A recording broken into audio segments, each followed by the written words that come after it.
Hey, this is Kieran, Coach's Corner Chats, and on today's episode, I've got BJ Durel. BJ, where are you at and what are you up to? Well, I appreciate you having me on. I'm right here in Cincinnati.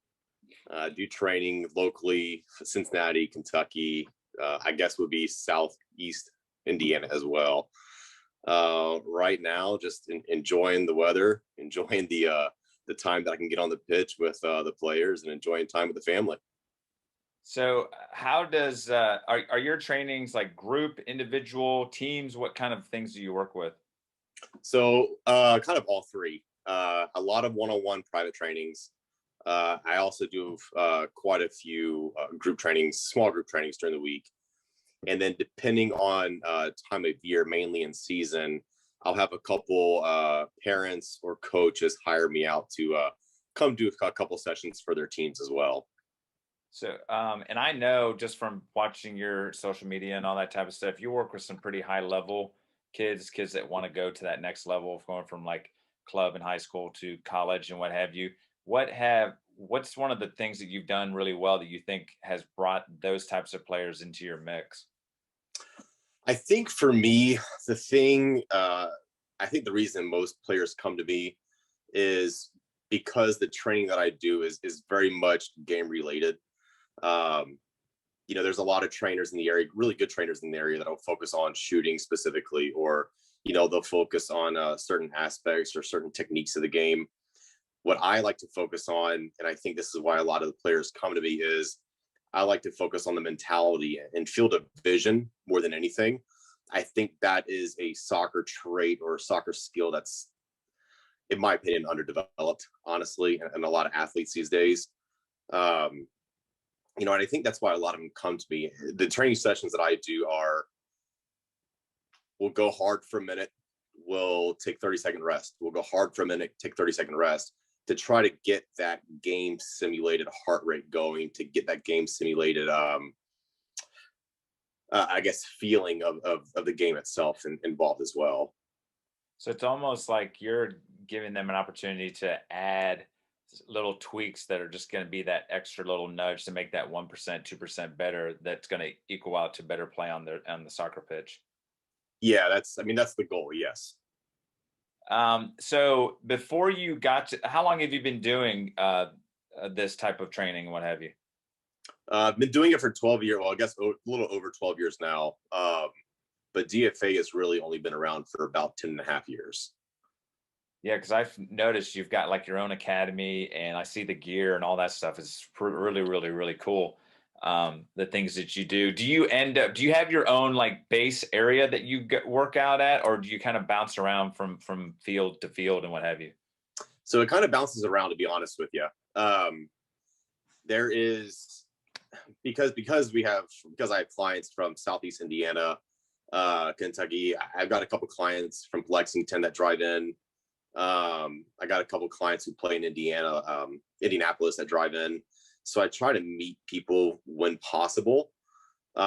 Most of my clientele kind of resides in the northern eastern part of Cincinnati. So I can pretty much go to one or two specific spots for them. But if I have some of my players who are driving in from Indianapolis or Lexington, I try to meet them, at least meet them closer to where they're coming from. Right on. And so before you got into all of this, were you like a full-time coach and doing the whole, like, I'm coaching a team and all that type of stuff prior to doing this? So I did coach club, not prior. I mean, I've been doing this longer than coaching, but I did spend the better part of a decade coaching club in high school. And so So I have done that before. What's the so do you enjoy one more than the other? I really do enjoy the training aspect of it, honestly. I think, don't get me wrong, I love coaching. I love being able to take a team and being with them 3 days a week, and then, having games or tournaments on weekends. I absolutely love coaching. And I only got out of coaching because our family was growing with the kids. But for me, having that ability to have that connection with the players in that one-on-one situation or those small group situations, and I think it allows me to get to know the players a little bit better than I would if I have 17 or 18 on a roster.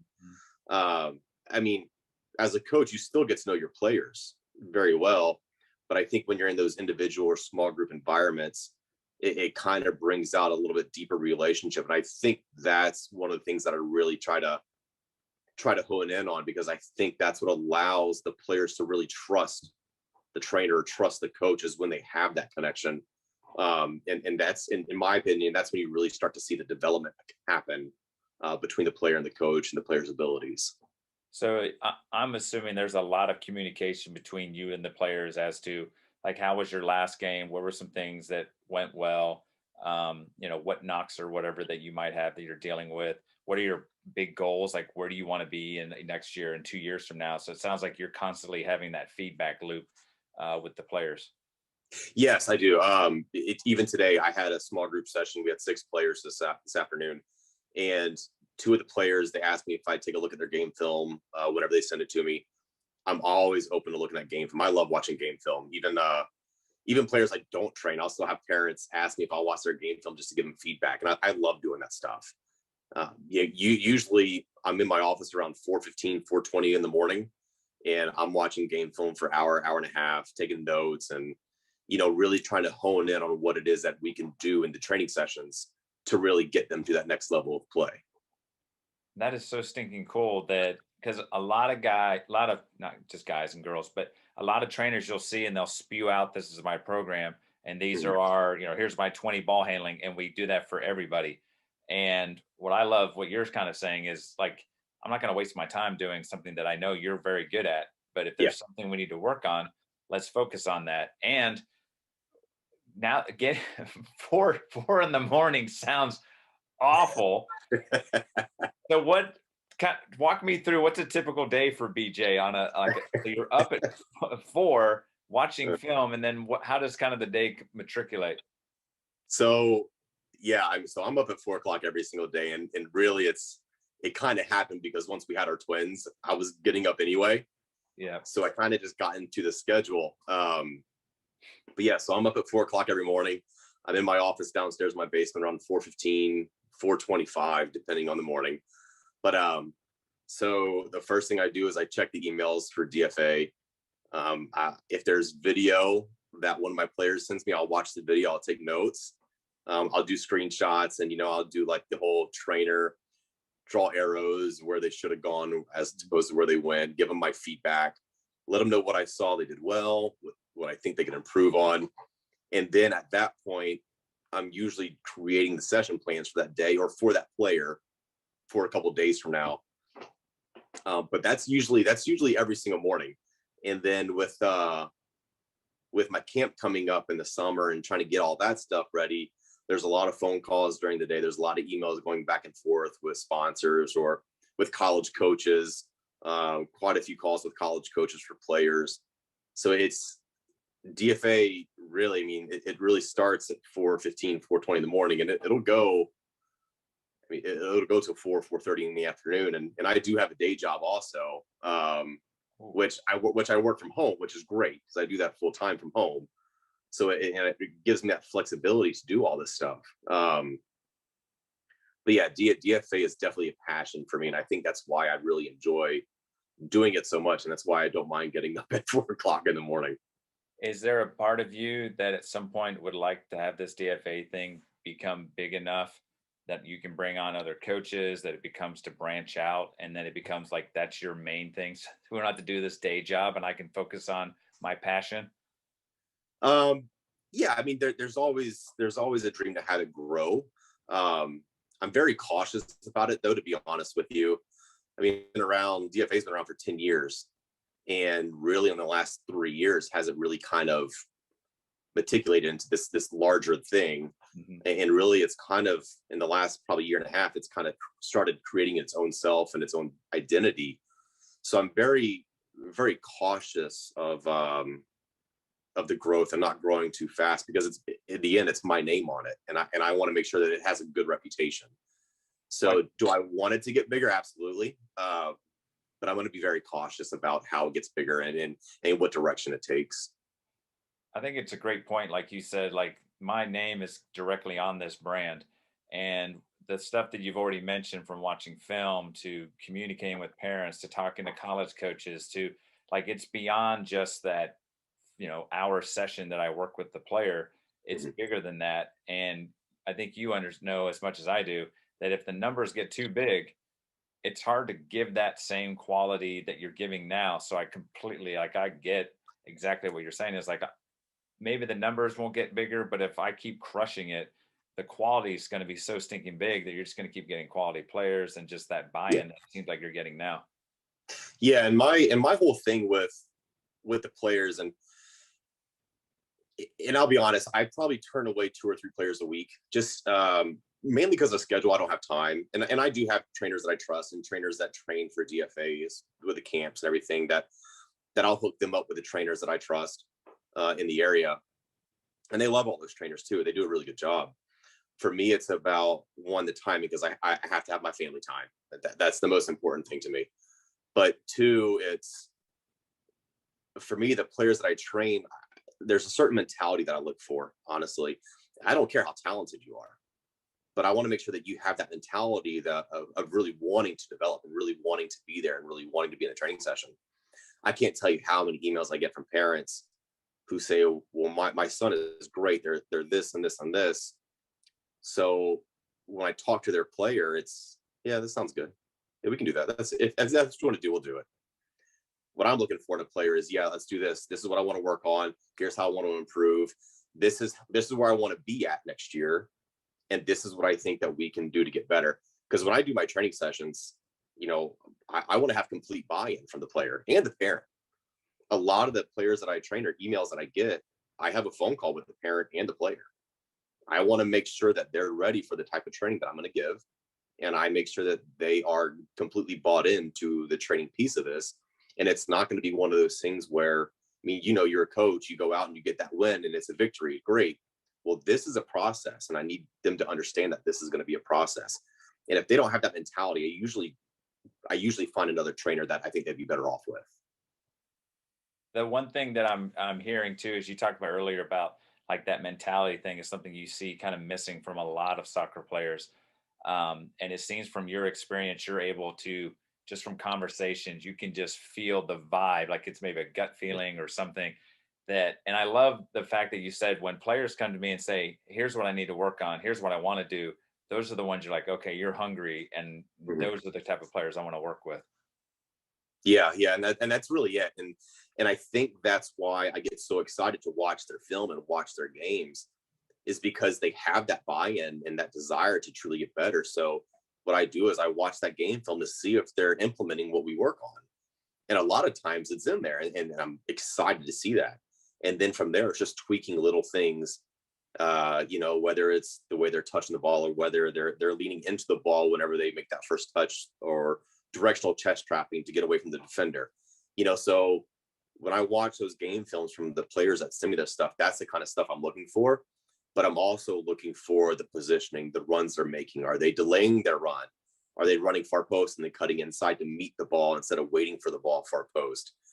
So those are the things that I work on. And then what I do is I send my notes to the players. And a lot of times I challenge them. I said, okay, I want you to watch your next game film before I watch it, but I want you to watch it from a training standpoint. Tell me what you could do better, and tell me what runs you think you could do better, what space you can do, as opposed to just saying, oh, that was a great highlight, I can't wait to add that to my video. Because that's what most players do. They look Yeah, for they their do. highlights. Yeah. Well, tell me what you can do when you don't have the ball. That's what I want to know. And that's the mentality I try to get them to get into. I absolutely love the fact that you're pushing so much ownership. Like, I'm going to challenge you and I'm going to push you, but I'm going to put ownership on you. Like, it's not just going to be me sitting there and, like you said, just saying congratulations on making a great play in there. But what could you have done, afterward or before, after you made that great pass? What were you doing Yeah. then to support the player with the ball? um, Type of thing. What what's kind of got you into the realm of coaching soccer in the first place? Was this like a passion you had growing up? Did you play and just fall in love with the game? Where did this all kind of spur from? So when I grew up in Louisiana until I turned 11, and in Louisiana it was football and baseball, and that was it. Hmm. So when I played soccer, And when I say I played high level soccer in Louisiana, it was your neighborhood team playing against another neighborhood. Okay. I mean, that was high level soccer back then. I had no idea what club soccer was. I had no idea what I didn't know what competitive soccer was till we moved up here in Cincinnati when I was 11. And I was so far behind the ball at that point that I had to go through rec for about a year and a half until I could start to kind of feel what it was like. Once I hit the competitive side of soccer, I fell in love with it. It was every day for me. And this is another thing I tell my players, those players who are in high school, those players who are able to drive to club practices. I said, coaches notice things. Like, coaches look for stuff. Whenever I was coaching, even in the high school, if I showed up 30 minutes early and I saw two players already out there playing or kicking around, working on things, those are two players that I'm looking at. Those are two players that I'm going to notice in the next practice. So for me growing up, it was always, okay, I played the 9 or striker in high school. And I remember my freshman year, my high school coach, he flat out said, you have a great personality. Everyone loves you, but your shooting is terrible. So he's like, I don't know how you play the number 9, but you're fast and I like it, but your shooting has to get better. And that was preseason my freshman year. And I kid you not, every practice for the next 4 years, I was there an hour early and I stayed an hour later, worked on finishing, worked on my movement, because I knew that clearly I had to work on something. And that was one thing that I took upon myself to work on. And it paid off dividends for me because my coaches saw that. And, my high school coaches, I still keep in touch with them today, and that's over 20 years ago. They had such a massive influence, not on my game, but on me as a person. Mm-hmm. And that experience is really what kind of catapulted me into the coaching realm. I went to college, played in college. I was lucky enough to get scouted at a tournament and got to go play overseas against like Spain and Germany when I was in high school. But for me, the catalyst was those two coaches that I had in high school that took it upon themselves to get to know me as the individual and the player, not just the player who could produce numbers. And that's really kind of how I do DFA is, I know the players, I know their parents. I get text messages from their parents, from the players also. I do calls with the players and the parents, once every 2 weeks or once a week just to catch up. And the calls might not even be about soccer. It's how's school going? How are you doing with this if there's something that's going on in their life? And to me, everything that I do and everything that DFA is, it's about coaching the person through the game of soccer. I can coach soccer to anybody, but you have that coaching relationship where you can really make an impact on a person. And that's what I try to do with everything with DFA. The cool thing is all of the things that you've shared with your conversations with parents, players, and that honesty, that coach, instead of just saying, look, you're a freshman and you've got potential and blah, blah, blah, like he was straight up honest with you. He's like, look, you're really good at this, this, and this, your movement, you can get into dangerous places, but you are god awful at finishing. Yep. And I think the fact that he said, that's kind of like what you do with your players. You're like, look, here's what we just worked on, these 3 things. I'm going to watch your film and afterward, am I going to see that you actually are applying what we've been working on? Because those are the things that you need to get better at. And I love the fact that impact all the way back to your freshman of high school. And I love the fact too, that you're still in contact with them. So what kind of conversations do you still have with them? Or is it more of a just checking in to see how they're doing? So a little bit of both, honestly. One of my coaches still lives here locally. They live just a few miles away from where my wife and I live. My other coach lives in Arizona now, and I'll get text messages occasionally, say, hey, how you doing? How's DFA? How are the kids? Or I just called both of them 2 weeks ago just to catch up, let them know how I was doing, ask how they were doing, let them know how the kids are doing, and let them know how DFA is doing and all this other stuff, because they see the post on social media. They like not all, they don't like all the training sessions. But they'll still shoot me some comments, say, hey, that was great. Have you thought about doing it this way? So they're still coaching me even to this day, but the way they're doing it now, it's it's helping me become an even better person than what they did 20 years ago. And that's truly my goal for the players that I have is I want to be that coach that they're going to reach out to in 10 or 15 years and say, hey, I know we don't talk all the time, but I want to let you know that you had a good impact on me, and this is what is going on in my life. I hope you're doing well. And that's really what I'm trying to accomplish with DFA and the players that I have. It sounds so awesome. I love the fact that that kind of like idea was planted, that seed was planted Mhm. at that time, that comment, which, like you, as you know, some kids would have taken that and been like, well, he doesn't think I'm a good soccer player, so I'm Yeah. done. You, on the other hand, said, all right, I know I need to get better at, and clearly got after it. The other thing that I love that you keep bringing up is that you talk with the parents. And that is Yeah. clearly something in soccer, from coaching to being a director of coaching to a high school coach, to anybody that deals with soccer in some type of leadership role. What was your, why connect with the parents? And what was it like when you first started doing that? And what were some of the things that you loved from doing that experience? So um, it really started when I started coaching club soccer. Um, when I was coaching high school, there's almost like the separation that the school wants you to have. At least the school that I was at, they almost wanted you to have the separation from the personal lives of the players, where it's we hired you to do a job, come and do this job. We'll take care of the kids because we teach the kids, we see them every day. And that was the vibe I got from the school. Not all schools are like that. I know some high school coaches have really great connections with their kids and their families. But when I got into club soccer, and I almost felt bad for it because I was taking a young team. They were seventh graders at the time. And I still keep in contact with these families and these players, even to this day. And they're graduating high school now. And I knew that I was a tough coach because I had already been training for a few years. So what I did is my very first day at tryouts, and I was nervous about it. And the club I was with was nervous about it also.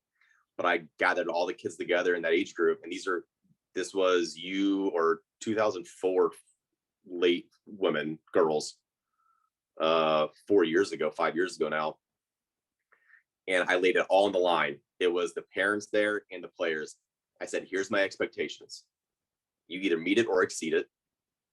And your expectations for yourself better be higher than mine. If there's any doubts, feel free to walk away. No hard feelings. Thank you for coming. But that was the first day. That was before tryouts. And I had a piece of paper with all my expectations.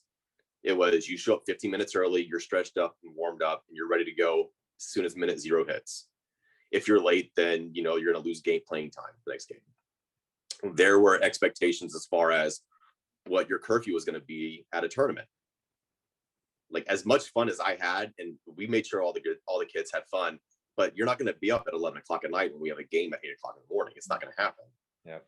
And I went as far as having like certain restaurants. I had one parent on the team pick 3 or 4 restaurants that we could go to as a team, because I didn't want kids going to McDonald's and having 2 shakes and chicken nuggets 2 hours before a game. You guys are paying for a high level team, for a high level coach. I'm going to give you a high level coach, and that's what the expectations are. Like I said, you guys are free to walk away or go to another team or a lower level team. It won't hurt my feelings, I promise you. But I made my expectations very clear from the very beginning. And I must have got emails from almost every single parent. Thank you so much for telling us that this is what this is going to be, because this is what we're looking for. And that's really what kind of opened up the pathway to have that communication, those relationships with those parents. I had a call with one of those 04 parents 2 weeks ago, and it was literally just, they wanted me to know what was going on with their kid.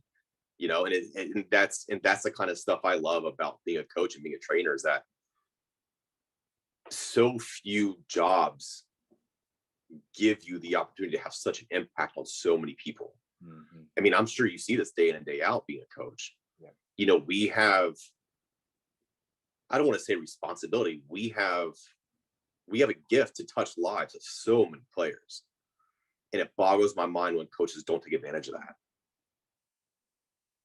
One of the things that I keep getting the vibe from you is you're not only passionate and motivated, but you're super dedicated and really like straightforward about where did this like raw passion and stuff come from? Is it just something that you naturally got? Was it like, as you were brought up, like parents impact, or was it just like impact things like that, your coaches in high school and what have you? Because everything that you seem like a very straight shooter. Like whatever BJ says, that's what you're going to get.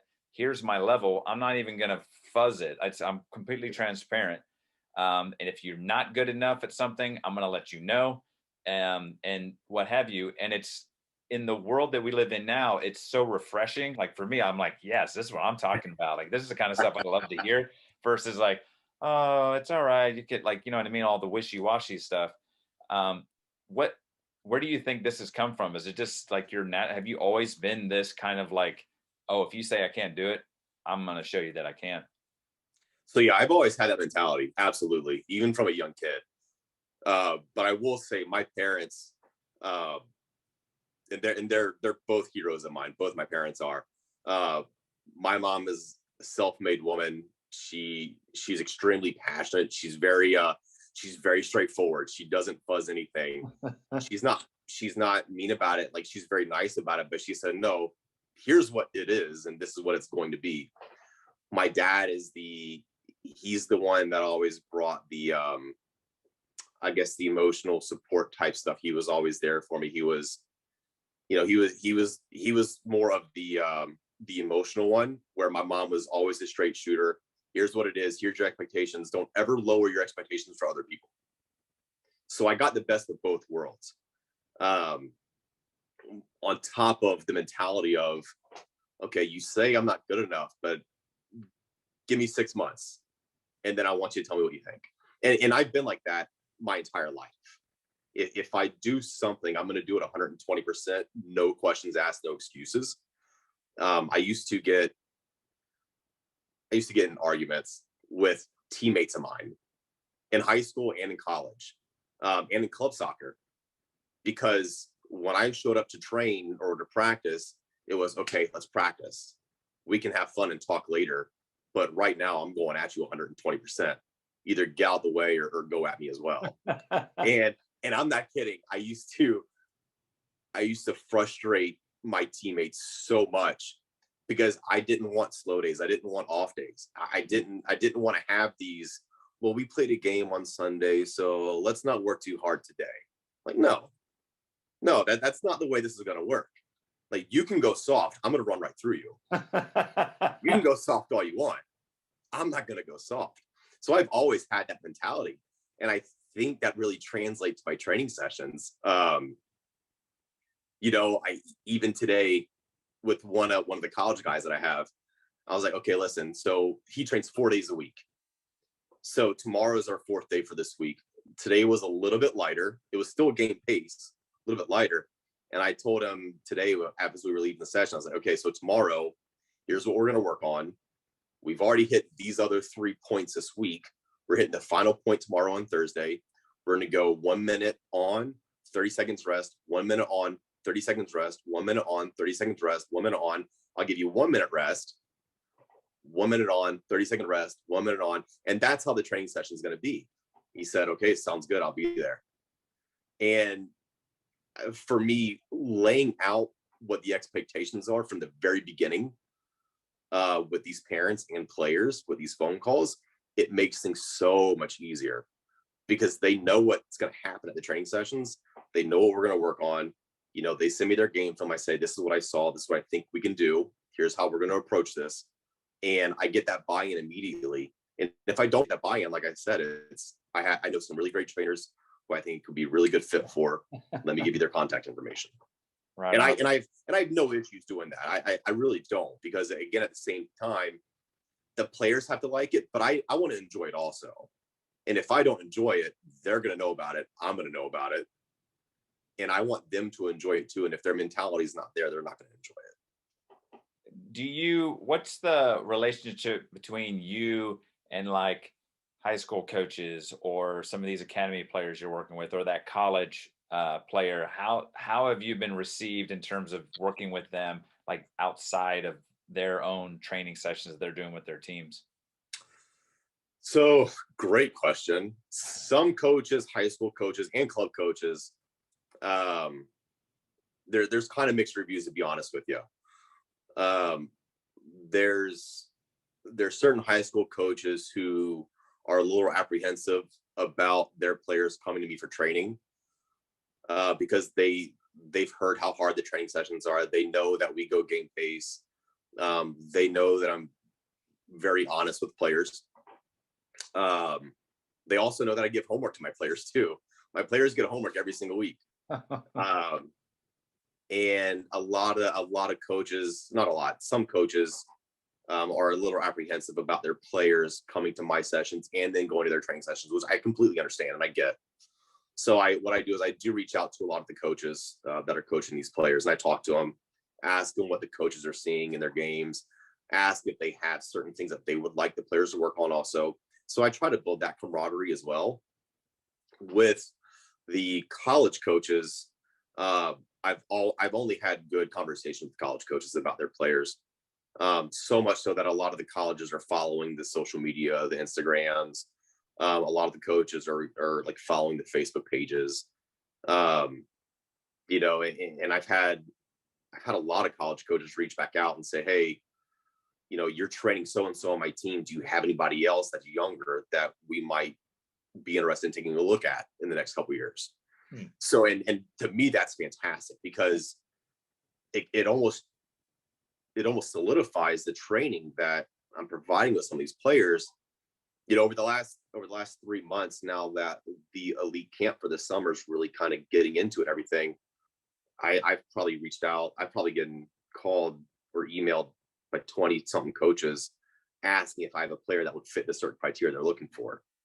If I do, then I'll let them know and I'll tell them what I think about it.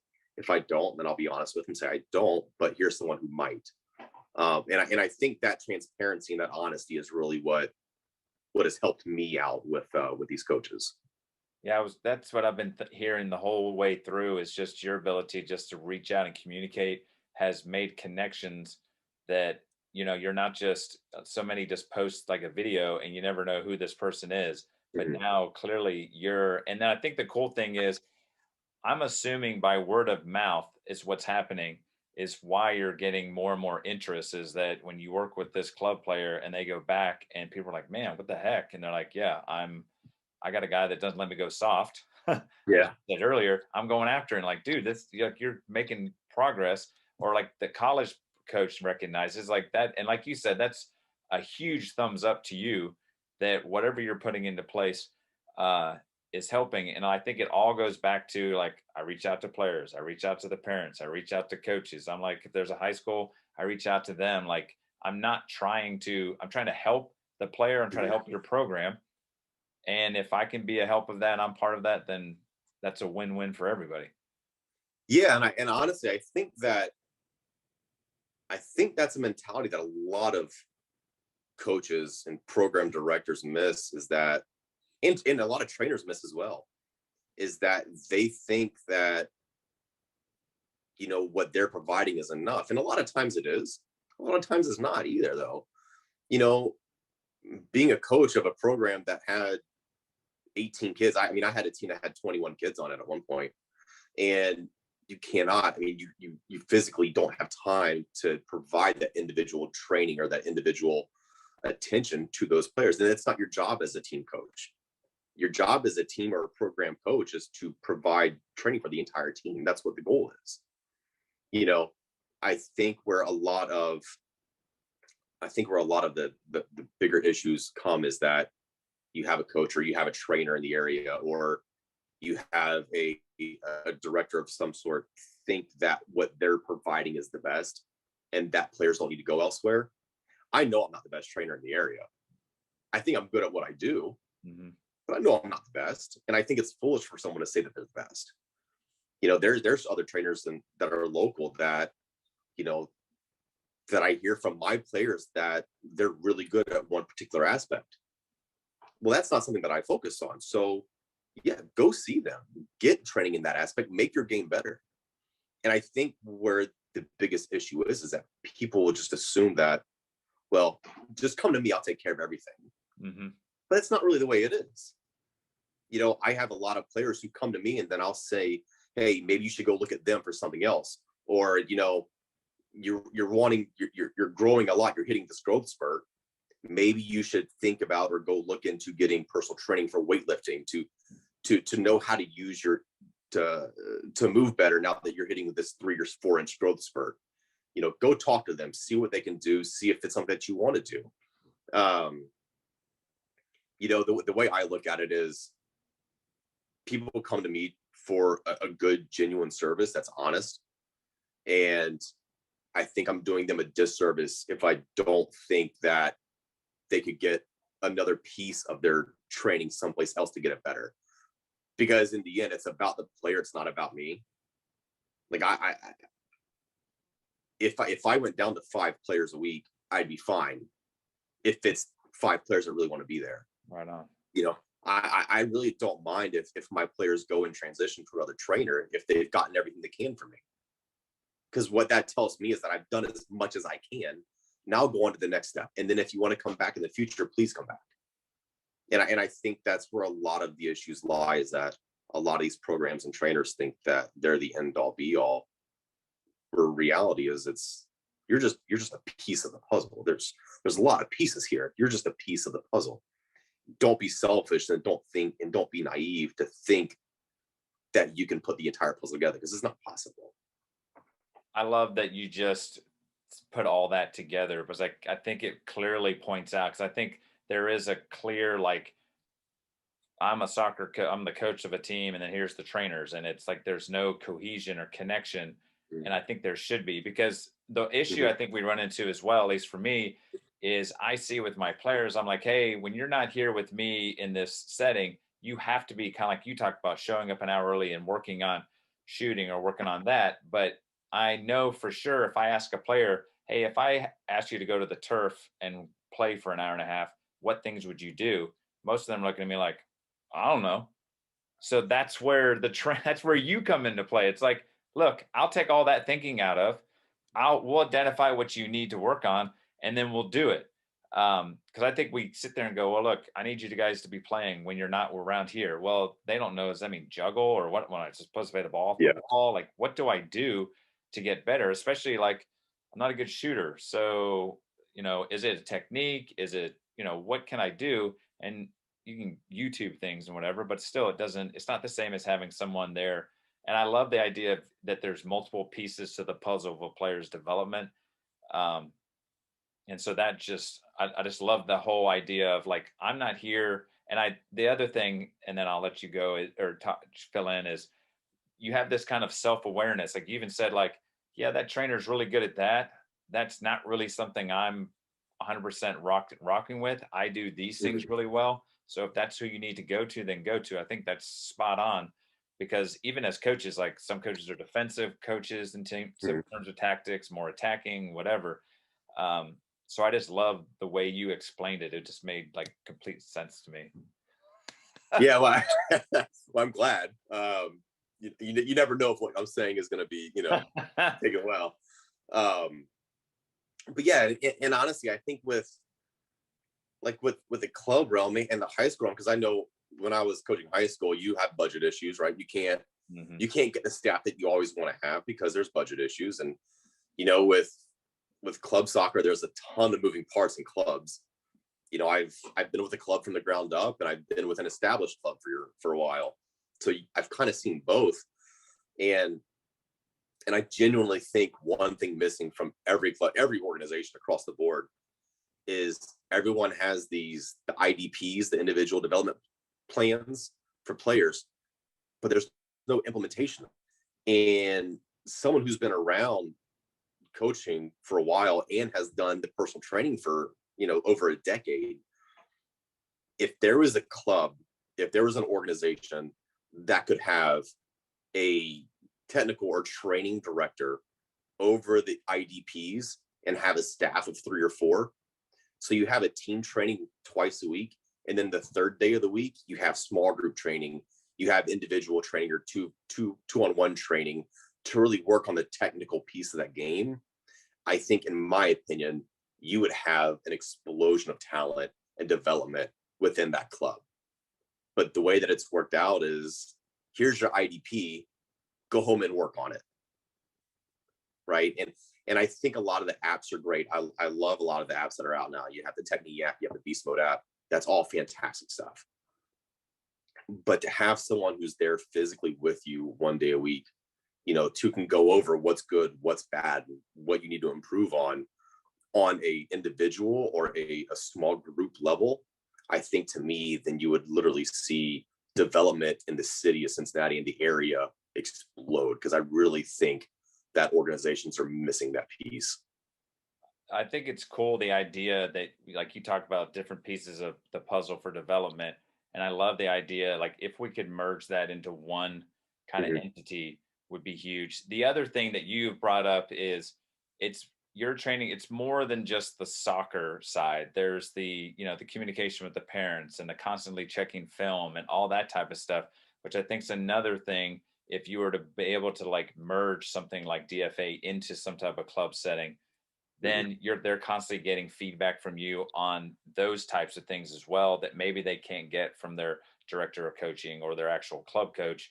You're bringing that another dynamic and thing into it, which I think, like, people look at the training and, like, the apps, like you said, I think are cool, but like you said, you're missing the constant feedback right then of, yeah, it's great that you got 45 juggles, but whatever, you use the same foot for 38 of them. Let's try to work on Yeah. your left foot, or your weaker foot, or whatever. Like, those little things um, that you get to see, and the expectations of, well, that was like, I'm sure if you saw a kid do 80, you're like, dude, I was expecting 100. So Yeah. the bar keeps getting raised up, Yeah. type of thing. And I think you get that from those. And I can tell you're kind of a relationship person who's Mhm. constantly kind of just, I just love to communicate and figure out where people are feeling and all that type of stuff. The other thing you brought up, twins. So how old are the twins? So they're just over 2 years old. And So they're so how does becoming a parent, how has that changed maybe a little bit of how you deal with training and what have you? It's a great question. And just to add on to the story, when my wife and I became parents, we had our twins, and we also adopted two within like 3 months of each other. So there's So four. yeah, so we have two older girls who were sisters that we adopted, Oh, wow. and so we're foster parents. And so the girls came up for adoption. We had known them for a few years. We were asked if we consider being the adopted parents, and we were so in love with the girls already. It was the absolute yes. And then 2 weeks later, we found out that we were pregnant with twins.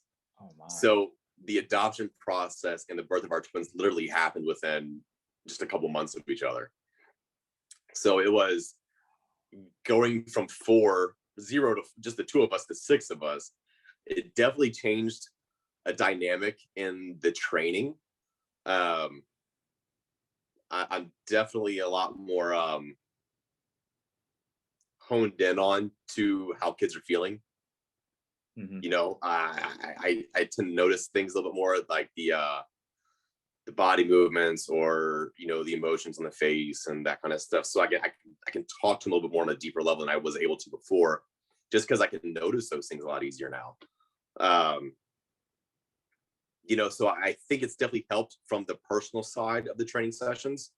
It definitely hasn't made my training easier, but it's definitely helped me with understanding and seeing that those connection pieces with those players that I wasn't seeing necessarily before, if that makes any sense. Yeah, I really love just the body language, the posture, just the, Mhm. like, the pouty face, or just a quick kind of, like, non-verbal kind of cue that I'm kind of not in the mood for whatever. Have they broken the kind of competitive, like, hardcore thing? Do they melt your heart and kind of make you kind of a cuddly bear kind of person? To them, they do, yes. And to, and to my players, they do. I don't like to admit it, but they do. Oh, One of the ongoing jokes that I have with a lot of my players is, um, I love you, but I'll never admit it. You know, it's one of those things where it's one of those things where a lot of these kids and families I have great relationships with. You know, I get invited to Christmas parties. I get invited, my family does. We get invited to Christmas parties, birthday parties, graduation ceremonies. You know, obviously COVID has stopped all that. mhm. Um, but it's one of those things where, like, I'll just send a text to a player of mine who may have posted something on social media that kind of gets you thinking a little bit like something's going on there. So I'll just send a text to them, say, hey, just want to let you know that I think you're awesome, right? And it's that kind of stuff. Having the kids has kind of brought that out of me a little bit more. Is just being more cognizant of, you know, what I'm seeing my players go through. I mean, COVID has had an effect across the board on people in a whole lot of ways. So, you know, if I see somebody, if I see one of my players posting on social media that kind of, you know, raises my eyebrow a little bit, I'll just shoot them a text, say, hey, everything okay? Just want to let you know that you're awesome. And I can't wait to see you in 3 days of training. So having the kids has definitely kind of made me more cognizant and more aware of that kind of stuff. Um, and I love getting the text messages back. Thank you. You don't know how much that means to me. I really appreciate it. You know, and that's it. That's all it was. It was 20 seconds, right? But just that one little thing, that one little text, or that one little message could change some kids' day, week. It maybe just changes them for an hour, but it's something, right? Yep. And, and I think it goes back to the coaching piece and you being a coach, me being a coach, you know, having that ability and that gift to have such an impact on kids. You know, you look at social media these days, there's not a whole lot of positive role models in social No. media, right? Nope. You know, so why can't coaches fill that gap and be that positive role model? And to me, that's what coaching is all about. I don't care if I teach a kid to become a great striker or a great defender. What I care about is helping that kid get through something and become a better person 10 years down the road. Because to me, that's what it's all about.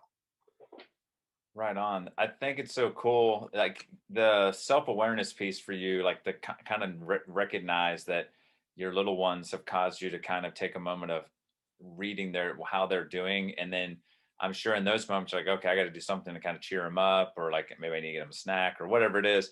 And that's, you know, at a similar scale when you're dealing with older ones, you can't just get them a whatever a snack real quick, but similar things of just some positive kind of feedback and encouragement. The other thing with the parent side, which I wanted to know is you kind of talked about, I know when a kid's not locked in, and I'm like, I don't think you're going to fit with how I do. Is there something you see in the parents as well? Is there like, do you see us, or maybe you, for this type of player that you have, do they have a certain type of parent? Did that make any sense? Or they, Uh, so I can't say there's a certain type of parent. What I will say this is the players that I train, the parents that they have, let them make the decisions. So it's the parents that of the kids that I train aren't saying you have to go to training session this week, you have to do this and this and this. The parents of the players that I train are very much, okay, you know what you want to achieve. I'm here to help you get there. What can I do? If you think you've gone too much this week, that's fine. We'll take a day off. If you want to go again extra this week, you can. So a lot of the parents that I have let their kids drive the car on this training piece. I don't have any parents that are saying, hey, you have to be here at this time because I'm paying for it. I don't have any parents like that. And I think that goes to show that, you know, a lot of those parents who are, you know, those helicopter type parents, you know, a lot of them push their kids to a point where the kids don't want to do that stuff anymore. And I've had players like that on my teams before where their parents are driving them literally into the ground. You have to do this. You've got to get, you know, 3,000 touches a day, you know, all this and that. And, you know, what I like about the majority of the players that I train is that they do that stuff on their own without their parents making them do that because they genuinely enjoy the game of soccer. They genuinely enjoy the act of getting better. And that's one of the things that like I said, I really look for in a player. But for the most part, the parents that I have, it's they let their kids drive their own development. And I think part of that is because they have those kids who want to drive that development also. But I don't think I have any parents that I would say are helicopter or they push too hard. What I will say with the parents that I have, that they reach out to me, they'll text me, they'll call me. I've had parents call me and say, "Hey, so and so is having a rough time with this particular piece of their team, whether it's a coach, a player, teammate, or whether it's just school," and they say, they really look up to you. Would you mind just reaching out to them? And that's why I like having those relationships with those parents, because if I didn't have that relationship with that parent, I wouldn't know that stuff about the players. Mhm. So that's why it's so important for me to have them as a player, but have them as a person and have their family also. I think the cool thing too is, as I know from experience, is sometimes getting the some input from someone who's not directly in the mix.